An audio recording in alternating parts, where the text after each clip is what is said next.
another little crop pass on there and just open it up a little bit.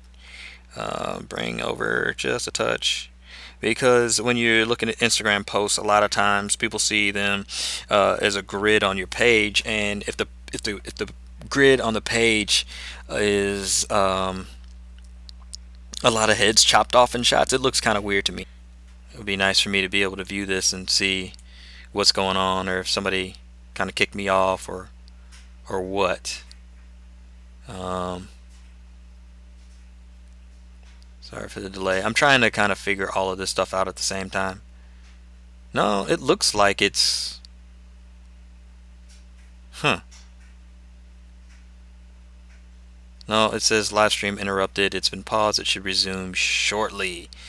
So I guess this is all in the game. I guess this is all trying to figure out why some of this is working, some of this is not working. In my opinion, it should all be working perfectly. Um, and I don't know if it's a problem with the encoder or a problem with streamer. There it is. It looks like it should be back now. Yeah, so I don't know. Maybe I'm just having some weird internet problems in the house. Overall, sorry guys. This is kind of a sloppy video, but I guess this is all how you learn, and how you improve things down the road. Um, yeah, it looks like it's supposed to be going. So let's just make it. Let's just continue on. Hopefully, it'll stay stay stable. So I'm gonna check the comments real quick, see if there's any questions or anything. Nope. I realize that this is an odd time of day to do this, um, but hey, I got time to do it right now. Um, I'm gonna try to get to a much better schedule overall. I think for doing these, I think maybe Wednesdays each week if I'm not doing it more often. Um, we'll see. So after I've expanded the frame, gone from this to that, give it a little bit of breathing room on the top, I just create another copy of that. I always keep the background copy as a separate layer just to keep things, just to be able to have a point of reference to go back to from the beginning. And if there's stuff that I need to fix like early on, like little repairs that I need to do, I'll do those now since they don't need to stick around. So probably just using my um, stamp tool and clearing up some of the little stray hairs and stuff like that on their back, or that show that are just peeking out from around their shoulder. But I'm really happy that a lot of this is super clean. Background wasn't too bad. If there's other things that I want to do, I'll use the patch tool and just fix up little areas on the page that are not too smooth. Okay, so all of that I'm actually very happy with. Let's go ahead and start to use our liquefy a little bit. And there's not a whole lot that needs to be done. She's got a fantastic shape, and you can tell that she is actually really in shape. She works out a lot, and you can tell everywhere. But just her stance, I kind of have her pushing her butt out, so it's going to naturally push her stomach out a little bit. So we'll just um, touch on that a little bit. Little pockets above the elbow and stuff like that. This far shadow from her back is kind of uh, less pleasing, so we'll just kind of flatten that out in the shadow. This is kind of how it all works. Booty shape is fantastic. Don't really do much in there. Just round that shape out a little bit in the shadow so everything feels bubblicious, as the case may be. Drop that down. Just kind of have a little bit of a hand tuck. I usually don't I don't roll with that too tight, because to me it feels a little bit less relaxed. And most of the time, I like the model to feel somewhat relaxed, and I think sometimes a little hand tuck. But I like her. I love her face right here. I think that sold it to me. A little bit in the hair. We're gonna just round this out a little bit. Got a little bit flat on the backside. Just cause this to just round out some. All right. Um. Okay. So that's all kind of working right now. And I think for the shape, I think we pretty much got it. Um, body looks good, everything looks good. We're just gonna hit say okay on that, and good. So now we made some very small changes, but I think they definitely are an improvement. Okay. So after those changes have taken place, let's move into the body a little bit and start to repair little problems in the skin. I say this with a lot of love for people who are doing much more for the industry. Um, Photo retouching is very simple. If you do it right, there's no reason to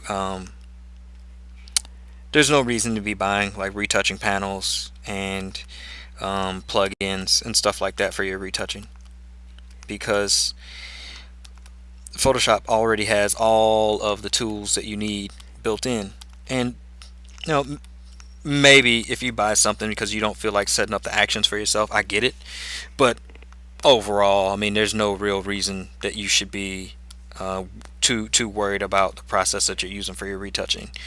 Now that there is frequency separation, um, I don't know where it ever was, but at some point people figured out that you could do this frequency separation technique, and that's all you need. You just need one action to set your whole stage up for retouching, and it does not matter what you are editing.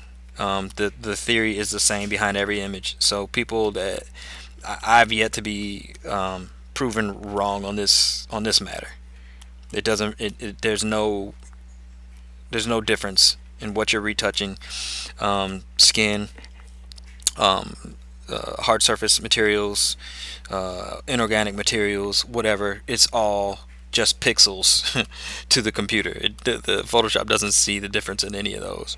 So as we kind of work in here, we can see a little bit of just the natural skin discoloration, some areas. We're going to take care of that with our frequency separation. What we're doing first is going in, removing things from the texture that yeah, we're just going in and removing things from the texture of the skin or the texture of the overall image. There's ways to kind of improve this process as you go, and I'm using the patch tool, but I think for this I'm going to go in and just use a stamp tool, and I'm just stamping out the tag. There's nothing but a click and drag. My retouching technique is similar to the technique that I learned from Nick Salimbeni, Slick Force technique. Hopefully I didn't butcher his name. Guy from Slick Force, and I mean he kind of helped revolutionize the technique, and then frequency separation took it to another level. So we look at the back here. There's just some little stray hairs, and that's all we're doing is going in and touching. I think I should be using a different tool on that. I'm going to use the healing brush instead of the stamp tool. The stamp tool is great for making direct one-to-one transfers of something, 100%. Both the texture and the color and everything is all contained in the stamp tool as a direct copy. The healing tool, on the other hand, will go through and try to fix, it'll try to repair differences within pixels, it seems to me. So if there's a light spot and you sample from a dark area, it'll try to approximate the difference between those two and leave you with a pleasing result in the end. It's a great tool. I love it. Use it all the time. It's my number one tool for retouching. That and the patch tool, which is doing the pretty much the same thing but on a larger scale. So just like that, like this area in her wrist was very, it was a dark area by a light area. This is an arm, we've got a little bit of like oil on our arm that's a little bit shinier. Sometimes I don't mind that stuff. In this case, I don't think it's necessary. We've got a light spot on our arm, which we could take care of in the frequency separation. But for now, we're gonna take care of it right here. All right, so we've worked through the body and killed most of those areas. There's a little bit of stuff in the back. If you really, really wanted to get in there and just hammer away at it, you could. But I don't think it's all that important. The other thing is kind of like where this line cuts through. If we have time, maybe at the end we'll go a little bit and try to smooth that out.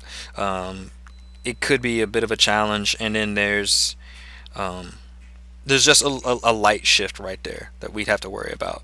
And then we can consider like whatever's going on in the neck. Naturally, there's going to be like a little bit of a twist in the neck. We can keep it or we can get rid of it. For now, let's try and see how quickly and easily we can get rid of it, and if that looks better or worse. I think it looks a little bit better without it. Some people may argue with me on that, and I might even argue with myself if push come to shove. So um, let me see if any of this other stuff is working. Okay, so my chat's not working anyway. Not going to too much worry about that. So yeah, I'm just going to continue to do this for a little bit. How was you guys' weekend, man? Did you do anything? Anybody do anything cool for Valentine's Day? If so, let everybody know what you did that was so damn cool, so we can all be jealous of your excitement. And yeah, how long did it take to get a solid amount of clientele? It took me a while, and that's because I moved through different genres and I've shot different ways, and I didn't really have a ton of clients in any one area before I kept moving on to the next. But now I would say, I mean, I've been doing photography for a long time in different ways for almost like 7 or 8 years in different ways. So it can take a little time, but if you know exactly what you're doing and you go in a particular area, it can be relatively quick for you. Especially I was doing a lot of that before social media really came, and before Instagram was everything for photography. I was shooting for like print magazines and stuff like that. So I've been doing this thing for a little while. I mean, if you want to do it, man, you can definitely uh, reach clients a lot easier now than ever before, because people are seeing your work. Just make sure that if you're trying to reach them through social media, you are kind of providing, or you're showing them what they want to see.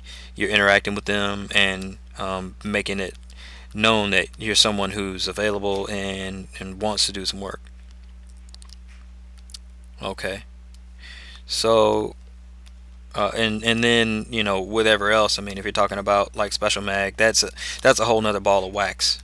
That piggybacks off of everything that I'm doing with special mag. So I mean, with Biohertz and everything in general, it's all kind of encompassed in this one world. So here's something to look at. The eyebrows a little bit.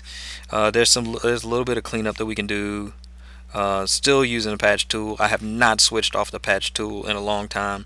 Going through this cleanup pass before I do my frequency separation. I think we're about, I don't know how long we've been doing this. I would venture to say we're probably at about like the 15-minute mark. I don't know. They should have a little timer on there. Does anybody know how long this has been going? Um, so here we go. This is when I would want to use the stamp tool, um, and go in and just clean up right under those eyebrows. And I'm going to take the area underneath, which is more specular. Those highlights are more specular, um, and blend that stuff across. So make sure that there's no gap there. Um, Instead of having the the areas that dip down a little bit, let's just keep it all moving up until it reaches the apex, right? Which is going to be kind of like our lighter spot, and then we're just going to bring everything down around that. Now there's the same thing on the end. Like I don't have a big problem with this.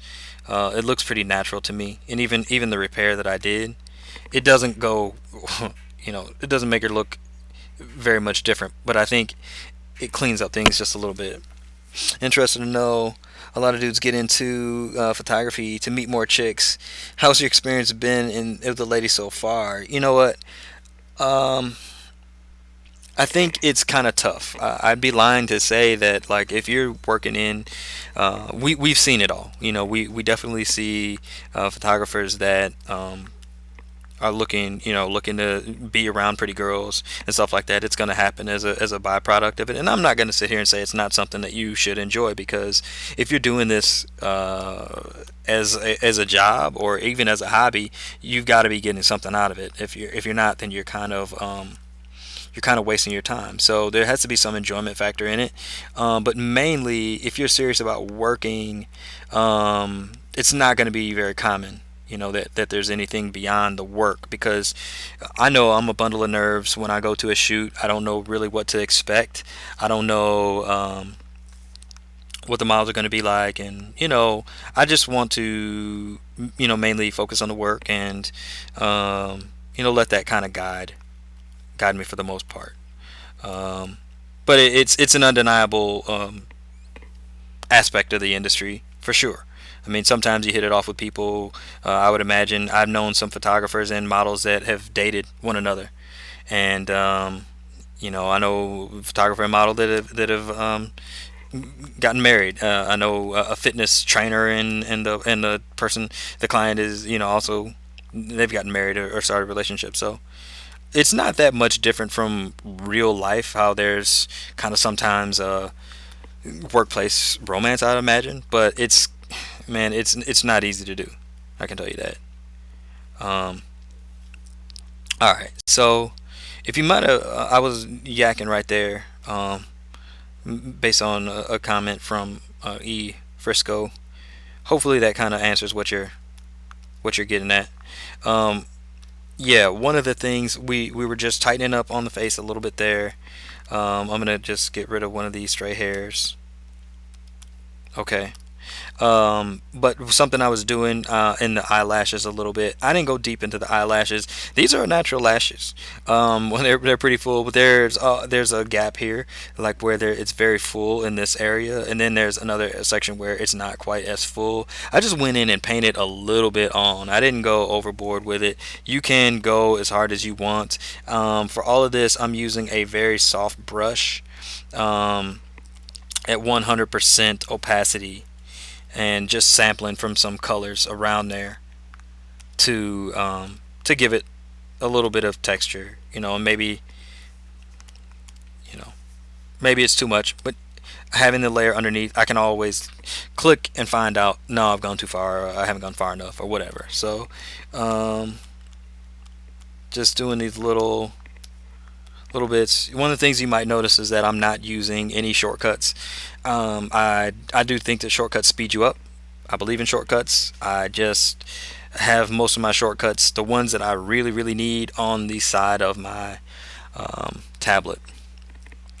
So I just tap those, or if not, then I have to just go up to the menus. I do know a lot of these shortcuts by heart, or whatever you want to say, but I don't get a chance to use them because I don't have a keyboard. Using a Wacom Cintiq Companion 2. I would love to have a desktop Cintiq, or even I was considering picking up the Studio, the Microsoft Surface Studio, to do all my retouching on, but I got to make a little bit more money first. So if you guys are feeling generous, definitely sign up for specialmag.com. Get an annual membership that will that'll help support us and allow me to do much more cool stuff in the future. So I don't think I have anything in particular that I need to go on about right now. So did anybody see the NBA dunk contest? There's a lot of controversy there. I definitely thought that Aaron Gordon won the thing. He's gotten robbed. Well, I don't want to say he got robbed against Zach LaVine necessarily, because um, I think usually the more graceful dunker wins, and I think we've seen this plenty of times. I think Damon Jones, he had some power, but he had a little bit more grace. Like his dunks just looked better dynamically, even though Aaron Gordon's were probably harder. Uh, Nonetheless, I really kind of enjoyed it. But sometimes those robberies happen, man. You get stuck. All right. So I think that's a pretty good look at what the initial things that we can soften up. The rest of this, I think we've got all the texture stuff right. Like the eyes are looking pretty good. Um, Little repairs that needed to happen happened. There's little tiny stuff that we can nitpick over here, but to me that's not all that necessary. Um, my retouching style doesn't always say that everything has to be 100% perfect anyway. I try to keep a little bit of natural look to it but at the same time making it look glamorous and just like a lot of fun. Elbow work can be done a little bit here. I guess that's another area that maybe we can take a look at. Let's do another little quick liquefy on there and see if we can't um,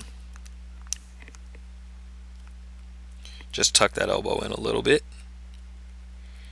If we're gonna do it on the body, we're gonna do it on the shadow. Maybe maybe that stays. We'll see. Elbows are normal, so everybody's got them. Isn't that like a saying about opinions or something like that? I don't know. Assholes, and I'm butchering the phrase. All right, so yeah, in between the two of those, I think it's pretty nice. We're able to kind of relax the elbow a little bit, and then maybe we'll just brighten some areas up when we get to our frequency separation. So we spent a good amount of time doing that. I think that I never did the save out on this, so let me do just a very quick we'll just do a quick save, um, which is dangerous because it's the first time that I've done a I've done a save in this whole entire process. So yeah, um, living dangerously. Okay, so I do have my frequency separation action. I'm just gonna hit the play on that. Boom, boom, boom. Everything comes together. Now we've got our texture on one layer, which you'll see here. Right, texture on, texture off. We've got a color repair layer in between, and then we've got our base colors and stuff like that below. So um, I mainly edit with these components. I don't go really beyond there. I don't turn anything into black and white or do dodge and burn layers while I'm retouching or anything, because most of it you can accomplish with a brush. So it is what it is. All right, so let's start retouching. I'm just doing a click and drag with my stamp tool, and the stamp tool um, will literally just take a color and drag it across. It'll take color from one area that you sample, push it to another area that you paint onto. So it's very cool for that. All we're gonna do is, and it got a little sharp, and I'm gonna try to fix that later, but I'm just trying to smooth out different tones in the face here. Okay, so coming off the cheekbones. Okay, let the cheekbones live. Okay, I did get a little dark. So I'm just gonna sample this area with a brush. The difference between the brush and the stamp tool, something I'm always kind of going back and forth with, is again the paintbrush is just gonna just paint a direct sampled color from one area that you sample to anywhere that you paint. The stamp tool is going to copy an area from a source point and then paint that into another spot. So occasionally I will kill the texture just to see if we're having the effect that I want to have. But most of the time I do like to edit with the texture on so I can see exactly what's happening to the final image that I'm doing. And that's the same reason I don't go with a lot of black and white stuff or any weird things like that, because look, I'm not, that's not going to be my end result. My end result is going to be colors that people can see. So I don't really have any sort of belief that I shouldn't be editing for what people can see, not for what they can't. And if I can't see it with my eyes, then you know what's the real point of fixing it?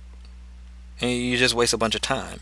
So that's one of the reasons why like I can get through like this. If I really need to, I can get to 20-30 edits in a day, um, when pressed. you know I've got other things to do during the day, so I can't just spend every day editing all day. But when pressed and I need to get it done, I think the last that we did with Karina, for Special Mag, I think there's like over 35 images in the set, and we shot it on Wednesday, I think, and I had the set ready with the edited video by Friday. So, um, if you really like, if there's a big priority, you don't want to have to spend all day editing and hours and hours per edit. I don't have time for all that, and I don't know who does. So, um, it is what it is. I'm trying to do edits quickly, and I'm a little bit slower here than usual because I'm talking and all of that. That's all expected. I'm just doing this to kind of like, have a little bit of a conversation with you guys, say what's up to you guys, and answer any questions that you might have about editing, and just kind of grow the page a bit. So for the face, I think we're coming to mostly the good things that I like about it. Let me see. All right, here's an area like I can turn that off, and I can see that maybe the skin is a little bit brighter here where we had that fold on the opposite side of the fold before. I just want to brighten it up some. Okay. I mean, darken it. Yeah. Okay. Yeah, I don't know. I mean, I can ultimately tell if I like it or not eventually. I'm not sure. There's some things that I do, and then I think I like it. I go back and erase it later, but that's fine. That's the beauty of frequency separation. You can always go back and make adjustments and edits and things like that. Your edits are never really finished. Everything's just on layers, individual layers that you can go back and modify or update. There was a photo that I took of a model, Natasha, that I worked with years ago. I went back and like I edited it with my old style before, and eventually I went back and re-edited, like just completely went back to the same file and went and updated all the layers to conform to frequency separation. And it looked so much nicer. That's just how good frequency separation has been. I can't overstate it. But again, you guys see, like, boom, no retouch panels. I'm not doing anything that Photoshop doesn't already do. Okay, so I started with a face. Now let's move into the body some, and I'm gonna use kind of longer strokes. I prefer to have my stamp brush set up with 100% flow, and I just control the amount of color that comes out based on the opacity of the stroke. Some people do it differently. It's different strokes, right? Thumbs up. Hey, thank you, Samuel. Appreciate that. And another name that I can't quite read. There's a lot of letters there. Other phone is sideways, by the way. So if anybody's saying hi or waving or whatever, what's up, you guys? Feel free to ask any questions or just give me a topic to ramble on about. Okay, so this is just doing some basic color smoothing on the body. This will help give the body a little bit of a smooth look and effect.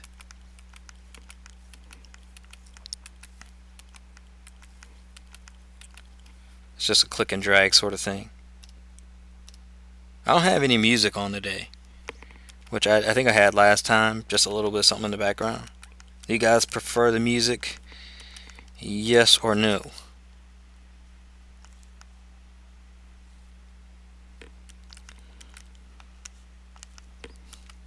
All two people that are on right now. Thank you for joining, two people.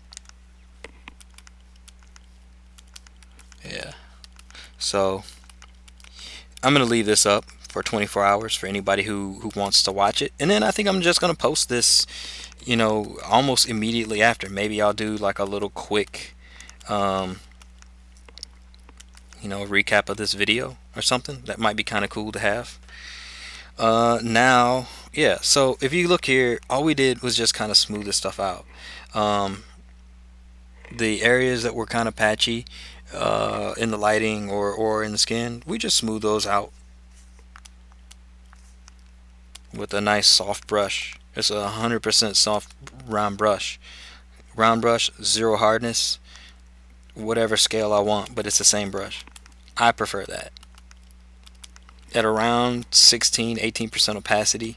Any higher than that, then I start seeing the actual impact of the stamp to me. It's a weird sort of thing. I don't like to go beyond 20.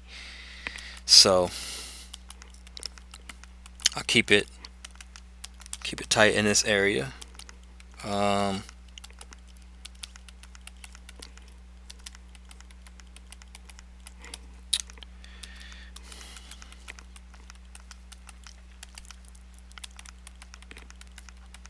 And I think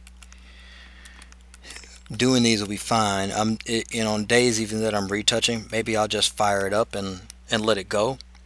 That might be somewhat interesting. Just to just to be online, like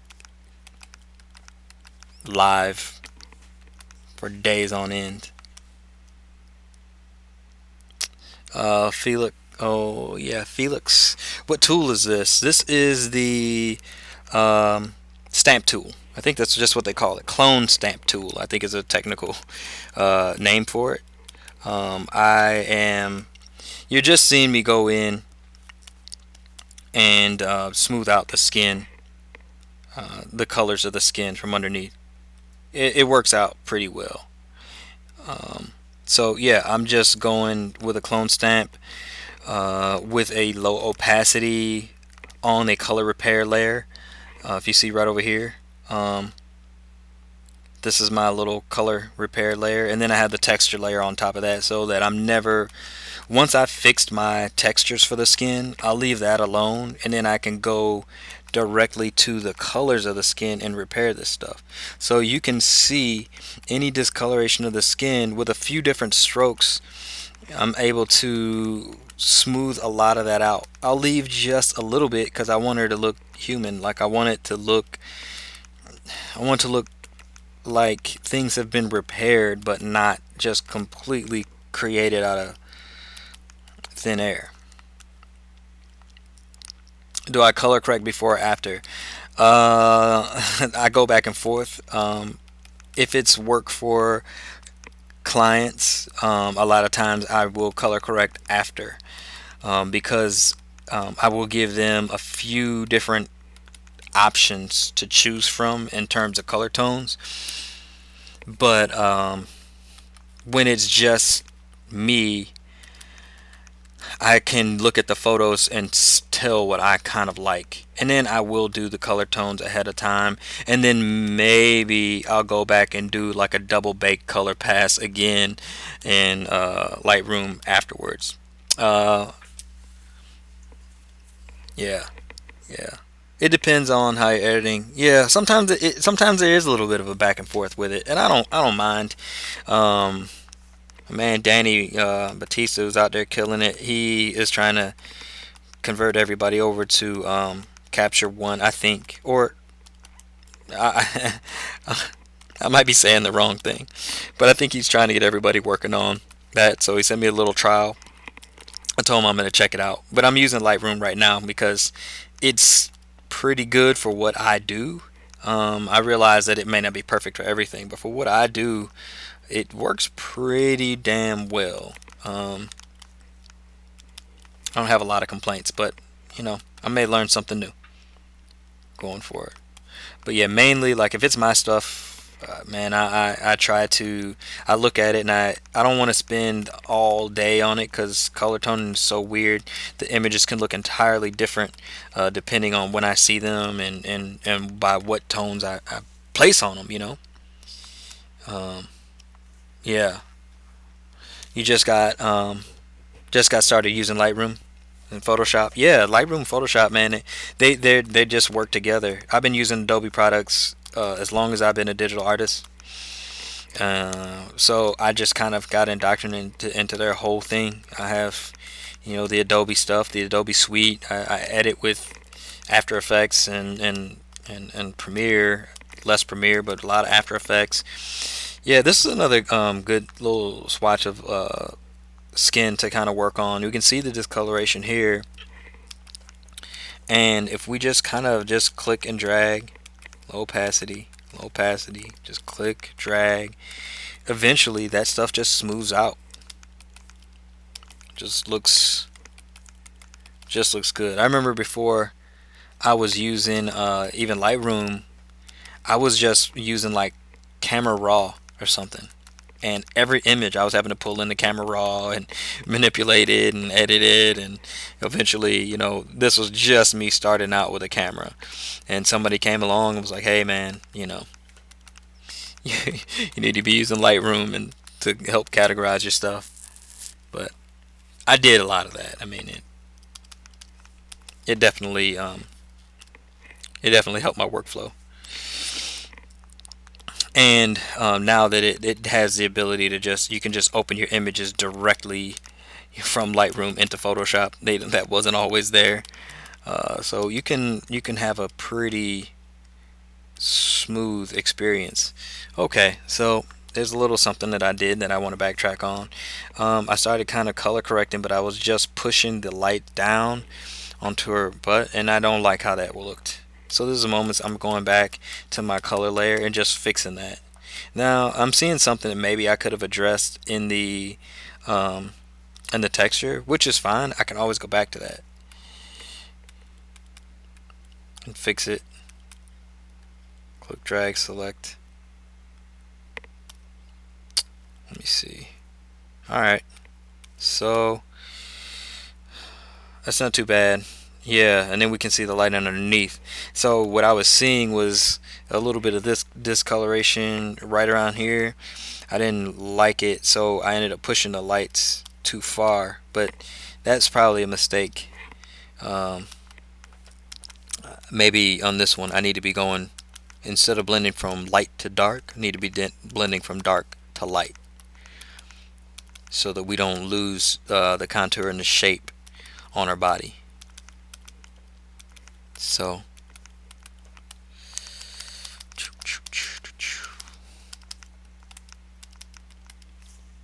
okay, alright, so that looks a little bit better to me. And now we can just tighten up there. Good. Yep, that looks about right. So let's start to make these final touches here. um, you might see little stuff that can be fixed. but mostly it's all good. And I like working with models that are in shape and that are kind of like low maintenance in a way. I got a bunch of errors popping up, and it's just because of the way I'm clicking and dragging. I'm not being really careful, so sometimes I'll already have something selected and I click the button and Photoshop barks back at me, but not really doing anything wrong.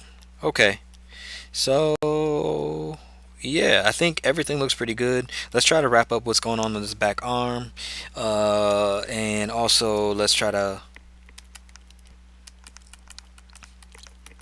yep, try to fix this back arm.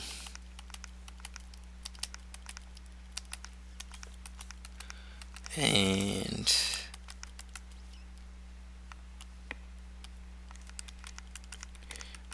also just a little bit in the back.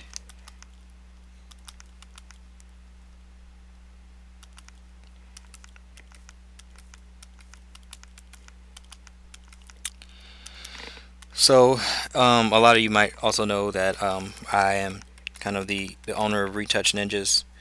So, while I do retouching for myself, this is not a necessarily a retouching channel. There there can be some elements of it, but it's more a photography channel. So maybe I'll be doing these editing sessions on um, let me see. Yeah, that looks pretty good. Maybe I'll be doing some of these editing sessions on the Retouch Ninjas channel, because I can't, the way everything's set up, I don't really think I can do more than one camera on the screen at a time. Maybe I can stack two on top of each other, but it's definitely gonna sacrifice and have a weird angle to it. I thought about trying to do this as a vertical video too, but I couldn't get enough screen real estate. I didn't like how it looked. Okay, so one of the things you see me doing right now is that the way that the straps kind of were working back there, it kind of carried a little bit of a bulge out from the material. We're gonna go and try to repair a lot of this by just ultimately killing the shadows. If you kill the shadows, nobody will really know. I think about that bulge. So it's Game of Shadows. Uh-oh. And I think I did all of that painting on the wrong layer. So let me see how far back I can go into my history. Luckily I was able to go back pretty far, which reminds me it's a good point to save. I do have autosave, but it's not frequent enough, so I just still manually save sometimes. Alright, so we're back on the color correction layer, and then let's go and try to just throw this pink from the strap in. Okay.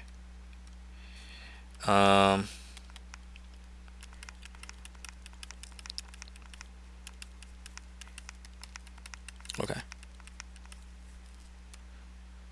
Good. So we got that, and now all we need to do is go into our texture layer and then fix that area of transition right here. Okay. And pull that down.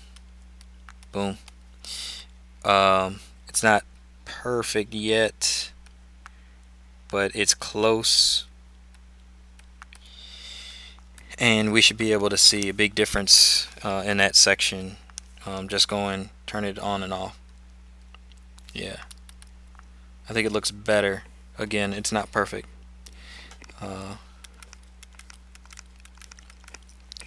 But you can't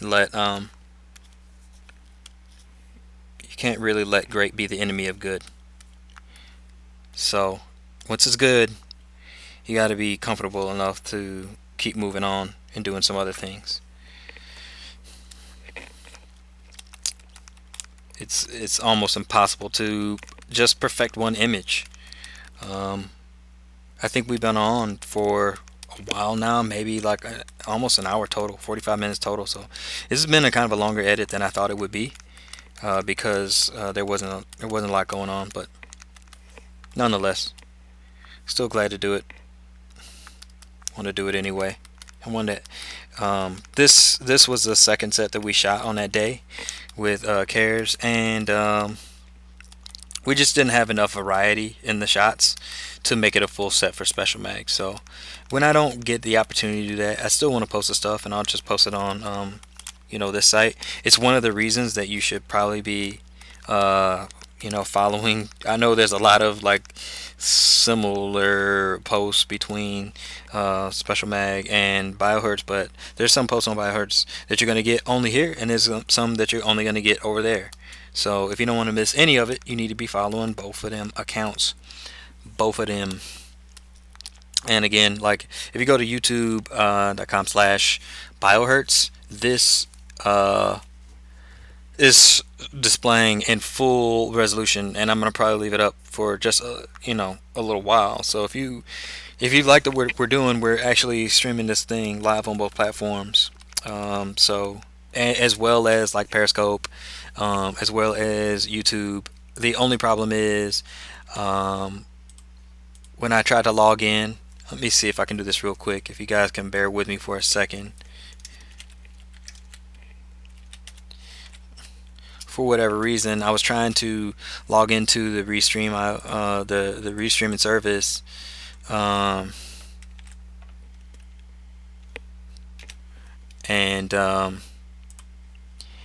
it failed, and I think it kicked me out of everything.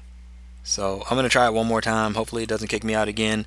If there's any, for any comments that are going on over there, I don't get a chance to see them, unfortunately. So, yeah.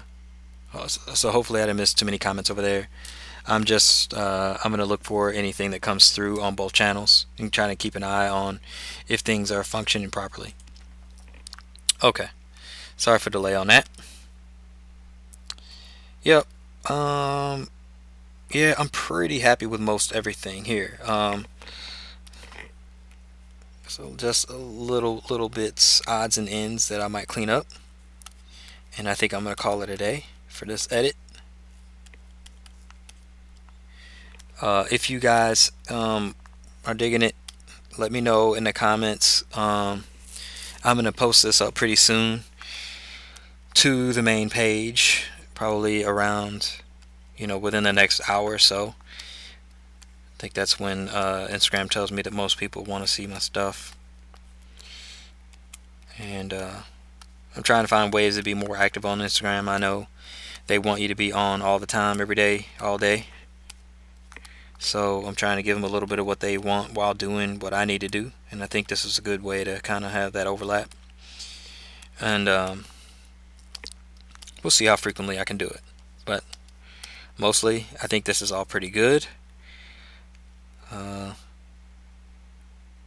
We got the back arm figured out, we got the bra strap figured out, we got everything kind of working. So if we just do a before and after real quick, you can see not a ton of difference, but some difference and some improvements. Overall, I think the shot looks really good. So we're gonna do a final save there and get ready to sign this thing off. Obviously, if you're following, you probably know that we have a couple things that we're doing with the photos these days, and I'll get into that real quick at the end, and just say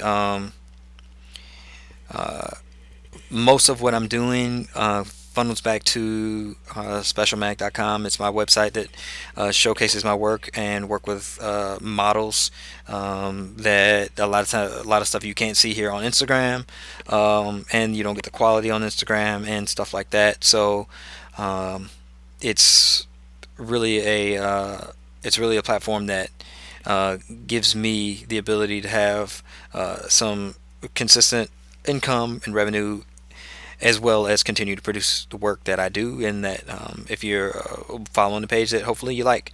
So if you get an opportunity to support in any way, we would appreciate that. Thinking about finding a way to put OnlyFans stuff together too, just as a aside to the main site, because the main site really doesn't have a great way to show off selfies, behind the scenes videos, and stuff like that. I think Instagram is, or not Instagram, but OnlyFans might be a great place to put that content that doesn't have anywhere else to go.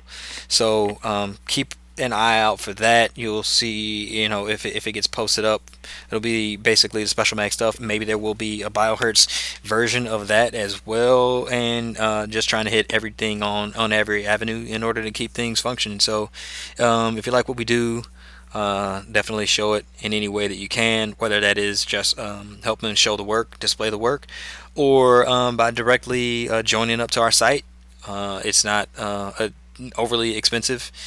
We do sell sometimes if you're in that mode, and then hopefully the OnlyFans will come in with a real cheap start price so that you can support that way as well. So that's all I really have to say. Give Cares a follow, Special Mag a follow, and maybe we'll see if this sort of thing continues on and goes on retouchninjas.com. So thank you guys very much, and enjoy the rest of your day.